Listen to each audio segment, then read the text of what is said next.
Paris est une ville coupée en deux. À l'ouest, les plus aisés, à l'est, les plus démunis. À la fin du XIXe siècle, se greffent 8 nouveaux arrondissements autour du cœur de la capitale. C'est là que se sont construits les logements sociaux. Aujourd'hui, dans le centre, où s'est cristallisée la bourgeoisie, se dressent les monuments les plus visités. C'est au cœur de ce prestigieux site historique qu'un immeuble de logements sociaux, commandé par la mairie de Paris et validé par les architectes des Bâtiments de France, doit être construit. Au coin de la rue, le fleuriste ne décolère pas. Venez voir, on va aller voir sur le site, si vous voulez dire. Donc vous avez de la végétation au fond, ce qui pourrait permettre de créer un jardin, jouer là-dessus, vous voyez. Et bon, ils vont détruire tout ça pour construire un bâtiment en béton qui va monter en hauteur, qui va nous bouffer la lumière, qui va nous cacher le soleil. Voici le futur bâtiment. Monsieur Fabre n'est pas le seul à avoir cette opinion. Les habitants du quartier se sont constitués en association pour dénoncer ce qu'ils appellent déjà le blocos. Ce sont que des expériences qui sont faites par des personnes qui vont laisser pendant 200 ans leur merde, excusez-moi de parler comme ça, sous le nez des gens du quartier. Ils s'en fichent complètement, ils auront fait une expérience et aux frais des autres. Pourtant, l'arrondissement ne compte que 0,8% d'habitat social. Le 7e arrondissement ne dispose que de très peu de logements sociaux. Pourquoi ? Pour une raison très simple. C'est que le 7e arrondissement n'a pas de terrain à bâtir. Un blocos dans le 7e, ça dérange. Une barre dans l'Est parisien, ça dérange pas. Quel est le problème ? Ah non, comment dirais-je, notre position, elle est, j'allais dire là, en dehors de notre opposition à la ville sur l'utilisation que je vous ai rappelé précédemment. Après ça, notre opposition s'est posée uniquement sur le caractère architectural du projet. Et donc, lorsque le permis de construire est venu ici, à la mairie du 7e arrondissement, j'ai donné un avis négatif. Pour M. Dumont, la mixité n'est pas une priorité. À ses yeux, l'architecture justifie à elle seule le refus.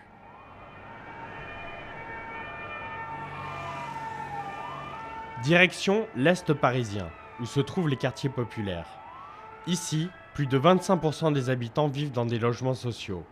Ces 40 dernières années, Paris a connu plusieurs vagues d'immigration massive. La ville avait besoin de main-d'œuvre. Pour loger les travailleurs, l'État a construit vite et pas cher. Je suis algérien, je suis arrivé vers les années 66 et c'était pas facile de se loger à ce moment-là. Cependant, aujourd'hui, les communautés ne se mélangent pas. L'État, donc là, qu'est-ce qui se passe? Donc ils nous entassent tous les pauvres ici. Donc on n'a pas d'argent, on n'a rien à bouffer et tout ça, donc ils ne nous payent pas suffisamment, quoi. Mais ce n'est pas seulement une question d'origine. La séparation se fait également par les salaires. Les populations sont cloisonnées. Même ici, les voisins d'Edith se ressemblent. Il n'y a pas vraiment de mixité, on est presque tous fonctionnaires. Et de l'éducation, beaucoup d'éducation nationale, beaucoup de professeurs. Alors, il n'y a pas un seul noir ici, si on peut dire ça. Il y a peut-être une famille africaine dans un autre immeuble un petit peu plus loin, mais c'est tout. Sinon, il y a surtout des professeurs et ils sont tous blancs. Les mômes passent par-dessus la grille, au risque de s'empaler d'ailleurs, et ils jouent sur la voie ferrée à envoyer les cailloux sur toutes les habitations qui sont ici. Un manque de mixité qui entraîne des tensions, de la violence. Beaucoup de personnes ici ont été agressées le soir et même dans la journée à 6h du soir. Et il y a une quinzaine de jours, ou même la semaine dernière, une personne a trouvé une bande de jeunes sur son palier et ils l'ont attaqué, ils lui ont cassé le bras. Jacob Slony vit dans cet immeuble depuis 30 ans. Il en connaît les points vulnérables. Je vais vous montrer un endroit qui peut vous paraître intéressant. Alors ça, c'est l'endroit qui accède à la cave. Après l'école, les jeunes ils peuvent très bien venir fumer en toute tranquillité. Des fois, le monsieur il oublie de fermer cette porte quand il sort les poubelles. Et ça fait qu'ils peuvent rentrer dans les caves et ensuite ils peuvent remonter par les ascenseurs. Donc c'est un endroit qui est très intéressant pour les jeunes. Bon, ça y est, c'est fini. Voilà.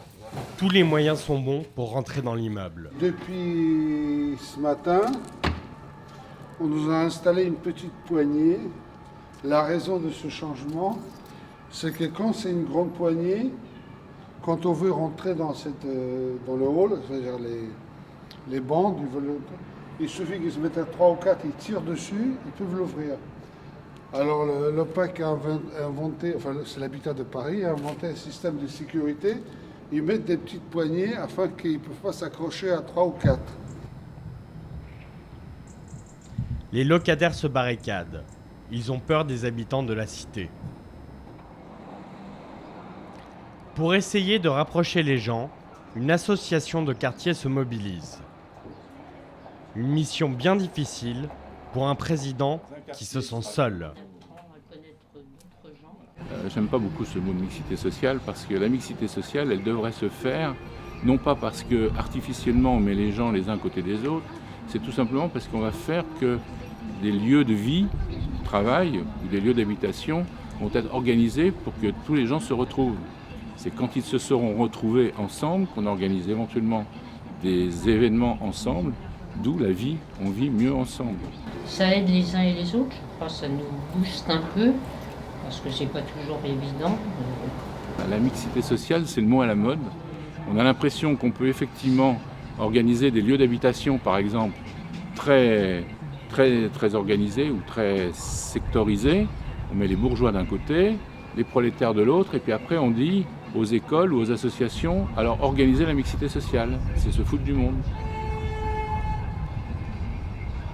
Si les logements sociaux ont été construits, il n'y a toujours pas de mixité sociale et culturelle à Paris.